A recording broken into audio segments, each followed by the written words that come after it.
అందరికీ నమస్కారం. నా పేరు పగడాల వరలక్ష్మి. నేను తోటల చెరుపల్లి గ్రామం, వరకుంటపాడు మండలం, నెల్లూరు డిస్ట్రిక్ట్ నుంచి మాట్లాడుతున్నాను. నా భర్త పగడాల రవి జిఎస్ఎల్ మెడికల్ ఇన్స్టిట్యూషన్స్ మరియు కిమ్యూ ఇంటర్నేషనల్ యూనివర్సిటీ భాగస్వామ్యంతో ఇండియన్ అలైన్డ్ ఎంబీబీఎస్ కోర్స్ అడ్మిషన్లు అందిస్తోంది నియో. 18 ఏళ్ల నుంచి ఆర్మీలో వర్క్ చేస్తున్నారు. తను పోస్టింగ్ రావటం వల్ల 18వ తారీఖు యూనిట్ నుంచి బయలుదేరాడు. 19వ తారీఖున 18వ తారీఖు ఫ్లైట్ మిస్ అవ్వటం వల్ల 19వ తారీఖు ట్రైన్కి రావాల్సి వచ్చింది. ట్రైన్లో ఎక్కినప్పుడు కూడా నాతో మాట్లాడాడు. తర్వాత తన నుంచి మాకు ఎటువంటి కాల్స్ రాలేదు. తర్వాత 3 రోజులు రింగ్ అయ్యింది. తర్వాత ఎటువంటి సమాచారం లేదు. మేము పోలీసులను సంప్రదించాము. పోలీసులు వాళ్ళు వెతికారు, మా కుటుంబ సభ్యులు కూడా వెతికారు. ఎటువంటి ఆచూకీ తెలియటం లేదు.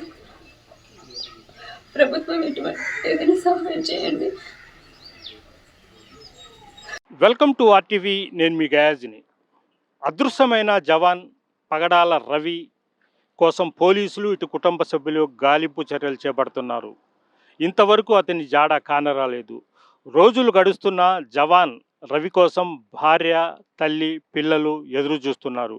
జూలై 20వ తేదీన మణిపూర్ నుంచి స్వగ్రామమైన ఉదయగిరి నియోజకవర్గంలోని తోట చెరువుపల్లికి బయలుదేరిన రవి ఇప్పటి వరకు ఇంటికి చేరకపోయేసరికి వారి కుటుంబ సభ్యులు ఆందోళన పడుతున్నారు. అసలు రవి ఏమయ్యాడనేది కూడా వాళ్ళలో ఒక దిగ్భ్రాంతం ఏర్పడింది. ఈ మేరకు వాళ్ళ కుటుంబ సభ్యులు వరికుంటపాడు పోలీసులకు కూడా ఫిర్యాదు చేయడం జరిగింది.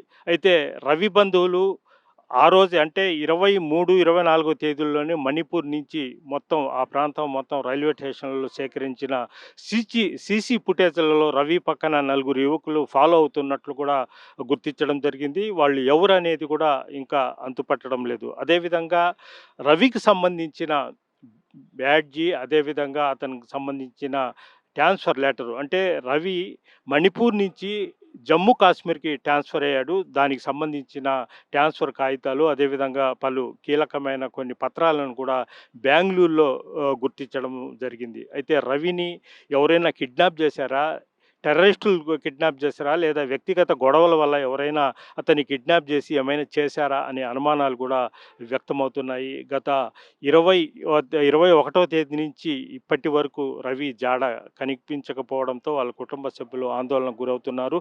అయితే ఈ విషయం మీద మాజీ ఉపరాష్ట్రపతి వెంకయ్య నాయుడు కూడా స్పందించి వెంటనే ఒరిస్సా గవర్నర్కి, అదేవిధంగా అక్కడ ప్రభుత్వానికి, అదేవిధంగా నెల్లూరు జిల్లా ఎస్పీ అజిత వేజన్లకు కూడా దీని మీద క్షుణ్ణంగా మాట్లాడడం జరిగింది. అయితే వెంటనే రవి ఆచూకీ కోసం ఒక ప్రత్యేక టీంలను కూడా ఏర్పాటు చేయాలని కూడా ఆయన కోరడం జరిగింది. అయితే జిల్లా ఎస్పీ అజిత వేజన్లకు కూడా ప్రత్యేక 2 టీంలను కూడా ఏర్పాటు చేసి ఆయా ప్రాంతాలకు పంపించడం జరిగింది. అయితే ఇప్పటి వరకు ఎలాంటి జాడ కనిపించలేదు.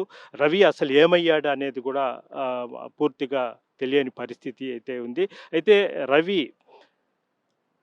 మణిపూర్ సమీపంలోని ఒరిస్సా బార్డర్లో ఒక గ్రామంలో అతని ఫోన్ 3 రోజులు పనిచేసినట్లు కూడా అక్కడ టవర్ ఆధారంగా పోలీసులు గుర్తించడం జరిగింది. అయితే రవి ఆ 3 రోజులు అతన్ని ఏమైనా బంధించారా, లేదంటే అతన్ని ఏం చేశారు, అతని పక్కన ఉండే వాళ్ళు ఎవరు ఏంటనేమి దాని మీద కూడా విచారణ జరుగుతుంది. అదేవిధంగా జవాన్ రవికి సంబంధించిన ల్యాండ్ విషయం గొడవ కూడా ఉంది. ఆ విషయంలో కొంతమందితో ఇతనికి వివాదాలు ఉండి ఆ కోణంలో కూడా పోలీసులు విచారణ జరుపుతున్నారు. అయితే నేటికి సుమారు ఒక నెల రోజులు గడుస్తున్న జవాన్ రవి ఆచూకీ ఇంతవరకు ఏంటనేది కూడా అర్థం కాని పరిస్థితి అయితే వాళ్ళ కుటుంబ సభ్యులైతే ఆందోళన చెందుతున్నారు. అయితే జిల్లా ఎస్పీ అజిత వేజన్ల ప్రత్యేక టీంలను కూడా ఏర్పాటు చేసి అన్ని రైల్వే స్టేషన్లలో సీసీ ఫుటేజ్లను కూడా రప్పిస్తున్నారు. అయితే కొన్ని టెక్నికల్ పాయింట్ల ద్వారా రవిని ఈజీగా గుర్తిస్తామని కూడా పోలీసులు అయితే ఒక నమ్మకంతో వాళ్ళ కుటుంబ సభ్యులకు చెప్తున్నారు. అయితే వాళ్ళ కుటుంబ సభ్యులు గత నెల రోజుల నుంచి అయితే ఆందోళన చెందుతున్నారు. వాళ్ళ కుటుంబ సభ్యులతో కూడా పలువురు వాళ్ళ ఆ ప్రాంతం మొత్తం గాలింపు చర్యలు అయితే చేపడుతున్నారు. ఇంతవరకు జవాన్ రవి జాడ ఇంతవరకు అతని ఆచూకీ తెలియకపోవడం ఆందోళనకరంగా ఉండడం